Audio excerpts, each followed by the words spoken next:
கண்டிப்பாக நாங்கள் வரவேற்கிறோம். ஏன்னா எங்களுடைய மனசில் என்னென்ன குறைகள் என்னென்ன கேள்விகள் இருந்துச்சோ அதை கண்டிப்பாக உச்சநீதிமன்றம் அந்த கேள்விகளை தாங்கள் வாயிலாக எழுப்பியிருக்கிறார்கள்.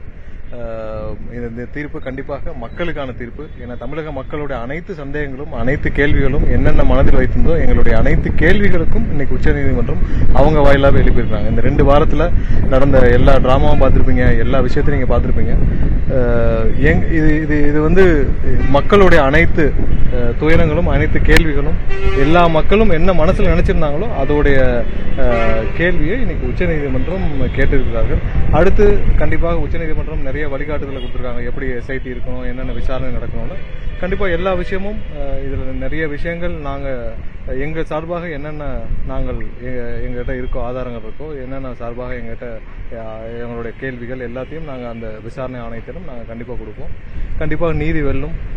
இனி வர்ற காலங்களில் இந்த மாதிரியான ஒரு மோசமான அரசியலை நாங்கள் கண்டிப்பாக தமிழக மக்களும் அனைவரும் பார்த்துட்டு இருக்கோம். இந்த மாதிரி ஒரு மோசமான அரசியலை யாரும் எதிர்பார்க்கவில்லை. கண்டிப்பாக ஒரு நல்ல நிலைமைக்கு தமிழகத்தை மாற்ற வேண்டும் என்று எங்களுடைய தலைவர் அரசியல் வந்திருக்கிறார். அதில் கண்டிப்பாக முற்றிலும் தமிழக மக்களுடைய முழு ஆதரவுடன் மிகப்பெரிய ஒரு நிலைக்கு எடுத்து செல்ல வேண்டும். இங்கே எங்களுடைய கட்சியில் எங்களுடைய தலைவர் உட்பட எல்லாருமே சாமானியர்கள். தலைவர் வந்து ஒவ்வொரு நிமிஷமும் அவருடைய வாழ்க்கையை அவருடைய சொந்த உழைப்பால் இந்த இடத்திற்கு வந்திருக்கிறார். எங்கள் கட்சியில் எல்லாருமே அப்படிதான். இப்போ நான் உட்பட எல்லாருமே வந்து சாதாரண சாமானியர். ஒரு சாமானியர் அரசியலுக்கு வந்தால் என்ன நடக்கும்னு தமிழகத்தில் இப்போ இந்த 2 வாரத்தில் நாங்கள் பார்த்துட்டோம். இந்த 2 வாரமும் பல கட்டுக்கதைகள், பல விஷயங்கள், பல இது வந்து இந்த திமுக அரசு கட்டவிழ்த்து விட்டது. எல்லாரும் நிறைய கட்டுக்கதைகள் அங்கே இங்கன்னு சொல்லிட்டு எதுவுமே இல்லை. கண்டிப்பாக நாங்கள் எங்களுடைய நியாயமான கேள்விகளை நாங்கள் பொது வழியில் வைத்தாலும் கேட்க முடியாத ஒரு சூழ்நிலை இருந்துச்சு. அதை இன்னைக்கு நீதிமன்றம் வாயிலாக நீதிமன்றமே வைத்துள்ளது. கண்டிப்பாக இது வர்ற காலங்களில் இந்த விசாரணை எல்லாம் நிறைவு பெறும் பொழுது தமிழக மக்களுக்கு ஒரு உண்மையும் தமிழக மக்களுக்கு எல்லாமே தெரிய வரும், அந்த வெளிச்சத்துக்கு வரும். கண்டிப்பாக விரைவில் விரிவான ஒரு செய்தியாளர் சந்திப்பை நாங்கள் நடத்துவோம். அது வரைக்கும் நாங்கள் விரைவில் எங்களுடைய தலைவரும் கரூர் மக்களை, அந்த பாதிக்கப்பட்ட மக்களை சந்திக்க உள்ளார். அது வரைக்கும் கண்டிப்பாக நாங்கள் எதையும் அரசியலுக்காக இந்த கடந்த 2 வாரத்தில் நாங்கள் எதற்காகனா எதை பேசியிருந்தாலும் அது அரசியலுக்காக இருக்கும். நாங்கள் அரசியலுக்காக அதை பேசுகிற மாதிரி இருக்கும், அரசியலுக்காக பண்ணுற டிஃபென்ஸாக இருந்திருக்கோம். அதை செய்ய நாங்கள் விரும்பவில்லை. ஏன்னா அது எங்களுடைய சொந்தங்கள், எங்களுடைய உறவுகள், எங்களுடைய நண்பர்கள் இறந்துருக்காங்க. இன்னும் சில நாட்களில் எங்களுடைய தலைவர் அந்த மக்களை சந்திப்பார். சந்தித்த பிறகு ஒரு விரிவான செய்தியாளர் சந்திப்பை நாங்கள் எடுப்போம். அன்னைக்கு இன்னும் டீட்டெயிலாக பேசுவோம். அது வரைக்கும் எங்களுக்கு அந்த டைம் நீங்கள் கொடுக்கணும்னு கேட்டுக்கிறோம். இன்னைக்கு உச்சநீதிமன்றம் வாயிலாக கேட்டதனால் நாங்கள் எங்களுடைய தேர்தல் மேலாக போச்சு சகோதரர் ஆதவர்ஜன் பேசியிருக்காரு. இன்னும் நிறைய டீட்டெயிலாக பேச வேண்டியிருக்கு, நிறைய இருக்கு. கண்டிப்பா விரிவா பேசலாம். அது வரைக்கும் எங்களுக்கு அந்த டைம் இல்ல. விரிவா நான் கண்டிப்பா நம்ம இன்னும் சில நாட்கள்ல இல்ல அதுல நிறைய ஒர்க் அவுட் பண்ண வேண்டியிருக்குல்ல. உங்களுக்கு தெரியும், நீங்க எல்லாம் பல நாட்கள கூட டிராவல் பண்றீங்க, நிறைய ஒர்க் அவுட் பண்ண வேண்டியிருக்கு. தலைவருடைய டிராவல் எப்படி இருக்கும், என்ன எல்லாம் இடங்கள் எல்லாம் உங்களுக்கு தெரியும். இடங்கள்லாம் அவ்வளவு சீக்கிரம் எங்களுக்கு கிடைக்குமான்னு தெரியல. ஸோ இதெல்லாம் ஒர்க் அவுட் பண்ணிட்டு இருக்கோம். கண்டிப்பாக அந்த மக்களை சந்திப்பது எங்களுடைய ப்ரையாரிட்டி. அதுவரை நாங்கள் இதில் எந்தவித இதையும் கருத்தையும் இதே மாதிரி இருக்கிறோம்.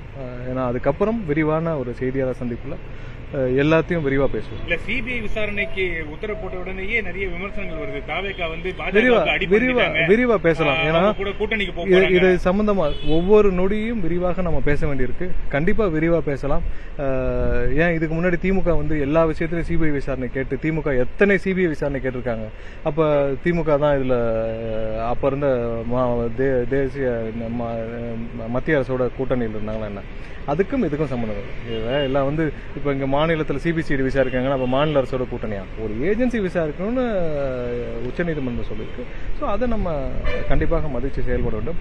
இந்த 2 வாரங்களே என்னன்னா, உயர்நீதிமன்றத்தில் மாண்புமிகு நீதிபதி செந்தில்குமார் அவர்கள் ஒரு உத்தரவை கொடுத்திருக்கிறார். அதை கண்டிப்பாக நாங்கள் பொது வழியில் அதை நாங்கள் கண்டிப்பாக விமர்சிக்க விரும்பவில்லை. நாங்கள் கண்டிப்பாக அந்த ஜட்ஜ்மெண்ட்டை நாங்கள் எதிர்த்து உச்சநீதிமன்றத்தில் தான் பேச முடியும். கண்டிப்பாக அதுக்காக நாங்கள் காத்திருந்தோம். அதுக்கான நீதி வழங்கப்பட்டுள்ளது. இது விரிவா நம்ம பேசலாம். பாதிக்கப்பட்டவங்களுக்கு தெரியாமையே சில பேர் வந்து எங்க பேர்ல வந்து உங்களுக்கு தெரியும் தமிழக சிஸ்டம் எப்படி இருக்கு, அது யாரு எப்படி ஃபைல் பண்ணாங்க அதை பத்தி எங்களுக்கு தெரியல. பட் இன்னைக்கு நிறைய அதுக்கான வீடியோஸ் ஒரு சில பேர் பேசி வந்திருக்கு.